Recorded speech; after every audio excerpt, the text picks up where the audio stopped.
Were announced yesterday, and for only the third time in their 60-year history, the Cowboys had 0 players selected. Most recently, the 1989 Dallas team was perhaps the worst in franchise history when they went 1-15 in Jerry Jones' first year owning the team.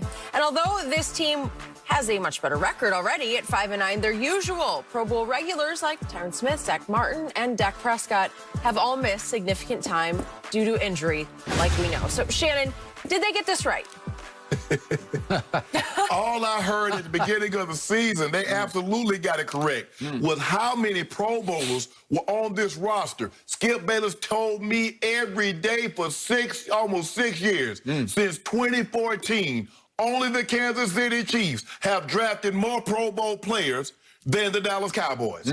I think it's over 10 years. Over 10 it would years? actually be 2010. Oh, what? Which makes this even more egregious. So what you're telling me, so let's see.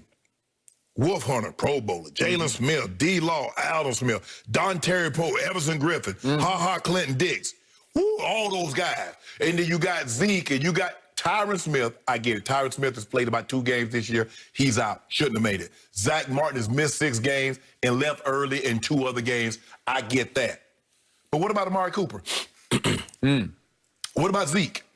What about Wolf Hunter? What about Jalen Smith? What about Tyler? What about D. Law? I want to know, Skip, and I've told you all year, these guys have underachieved. Now, if you tell me, if you want to go out, I just want you to tell me, are they system guys? Because you say it's the system. It's Mike Nolan's system. So are you telling me they're system guys? Because there's some guys that supersede any system. LT could have been LT in a 3-4 or a 43. Bruce could have been the same because he played in both. Because Wade Phillips was the D coordinator. So I just need you to hear me. I just want you to tell me, what are they, Skip? I keep telling you, you in Pro Football Focus, every year they rate them the most talented football team. Talent isn't worth a damn if you don't perform. Have they performed? No. That's why they are where they are. I've been trying to tell you this, and now I finally got confirmation. There's nothing but, Skip, you know what? Anytime you get anything, you get a hotel room, Mr. Sharp, your confirmation that your number is such. You get an airplane, your travel. Mr. Sharp, your confirmation is such. You need confirmation. I needed confirmation because if you'd have had Pro Bowl players, you could have said, see, it's the coaches. You got Pro Bowl players. No, you don't, because you're not worthy. Interesting.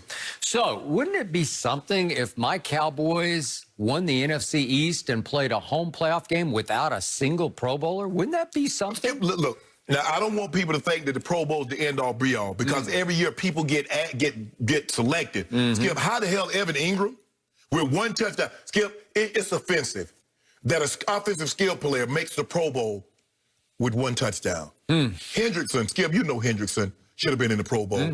Chase Young has been fabulous. Cam Jordan is fabulous, but they have not played this kid. Don't be talking about, well, next year be his turn. No. You didn't answer my question. What? Wouldn't it be something if my Dallas Cowboys won the NFC East and played a home playoff game with 0 Pro Bowlers? No. Wouldn't that be something? Wouldn't it be something if you don't make the playoffs this year? Wouldn't it be something the Dallas Cowboys? What if we do? But what if you don't? I believe there's a greater chance. So what are the odds? Are the odds in favor that you do or you don't? Definitely in favor of you don't. Okay. But we'll see. I'm going to ride with those odds. Weird things happen in 2020. We already got do on it. You want to put some on it? No. Okay. No. Weird things happen. And they happened already. You won 5 games. Okay. So, obviously, if Ty Smith stays healthy the whole year, he's in the Pro Bowl, right? It'd be a done deal because it's a reputation sort of acclamation where people just vote. They just blindly vote. Offensive linemen, they can't get stats. They don't catch touchdowns or rush touchdowns, sack the quarterback. Okay, if Travis Frederick had not retired, I'm pretty sure he would have made another Pro Bowl because he was right in the middle of his prime when he was forced to retire. Okay, Lyle Collins. I can't say for a fact if he had been healthy all year, he would have made the Pro Bowl, but I would have given it about an 80% shot that he would have made the Pro Bowl. Which brings me to Zach Martin. Obviously, he should have made the Pro Bowl, period, end of story. Skip. He started 10 games. I'm sorry, he started 10 games. That's enough. Pro Football Focus ranks him as the 2nd best guard in football. I still rank him as the best offensive lineman overall in all of football. If 10 games, 10 out of 16, so that's 10/16ths of the season. It's more than half the year. If you started that many games, you should be in the Pro Bowl. So let me ask you, so are you basing it on reputation? Because they don't have a 1,000-yard rusher.